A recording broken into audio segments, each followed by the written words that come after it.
Now, you probably noticed I don't feel about that war the way we were told we were supposed to feel about that war, the way we were ordered and instructed by the United States government to feel about that war. You see, I'll tell you, my mind doesn't work that way.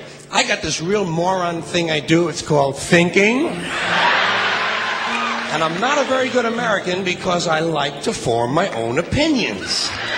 I don't just roll over when I'm told to. Sad to say, most Americans just roll over on command. Not me. I have certain rules I live by. My first rule, I don't believe anything the government tells me. Nothing. Zero.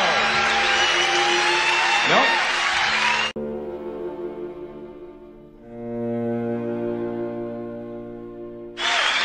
And I don't take very seriously the media or the press in this country, who in the case of the Persian Gulf War were nothing more than unpaid employees of the Department of Defense, and who most of the time function as kind of an unofficial public relations agency for the United States government.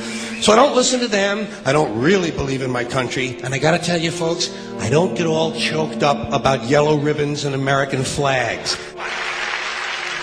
Now, to balance the scale, I'd like to talk about some things that bring us together. Things that point out our similarities instead of our differences. Because that's all you ever hear about in this country is our differences. That's all the media and the politicians are ever talking about, the things that separate us, things that make us different from one another. That's the way the ruling class operates in any society. They try to divide the rest of the people. They keep the lower and the middle classes fighting with each other so that they, the rich, can run off with all the fucking money. Fairly simple thing, happens to work. You know, anything different, that's what they're going to talk about. Race, religion, ethnic and national background, jobs, income, education, social status, sexuality, anything you can do, keep us fighting with each other so that they can keep going to the bank. You know how I describe the economic and social classes in this country? The upper class keeps all of the money, pays none of the taxes. The middle class pays all of the taxes, does all of the work. The poor are there just to scare the shit out of the middle class. Keep them showing up at those jobs. Politicians know that word. They use it on you. Politicians have traditionally hidden behind three things: the flag, the Bible, and children. No decisions. Forget the politicians. They're irrelevant. The politicians are put there to give you the idea that you have freedom of choice. You don't. You have no choice. You have owners. They own you. They own everything. They own all the important land. They own and control the corporations. They've long since bought and paid for the Senate, the Congress, the state houses, the city halls. They got the judges in their back pockets, and they own all the big all the big media companies. So they control just about all of the news and information you get to hear. They got you by the balls. They spend billions of dollars every year lobbying to get what they want. Well, we know what they want. They want more for themselves and less for everybody else. But I'll tell you what they don't want. They don't want a population of citizens capable of critical thinking. They don't want well-informed, well-educated people capable of critical thinking. They're not interested in that. That doesn't help them. That's against their interest. That's right. You know something?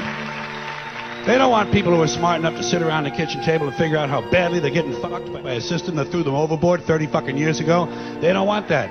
You know what they want? They want obedient workers. Obedient workers. People who are just smart enough to run the machines and do the paperwork, and just dumb enough to passively accept all these increasingly shittier jobs with the lower pay, the longer hours, the reduced benefits, the end of overtime, and the vanishing pension that disappears the minute you go to collect it. And now they're coming for your Social Security money. They want your fucking retirement money. They want it back, so they can give it to their criminal friends on Wall Street. And you know something? They'll get it. They'll get it all from you sooner or later, because they own this fucking place. It's a big club, and you ain't in it.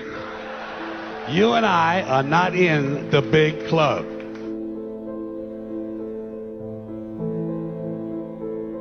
Enormous. The greatest hypnotist on planet Earth is a oblong box in the corner of the room. It is constantly telling us what to believe is real. Your life and the weapons they are using against you are in your very homes, entertaining you and your children and gradually indoctrinating you without you even realizing.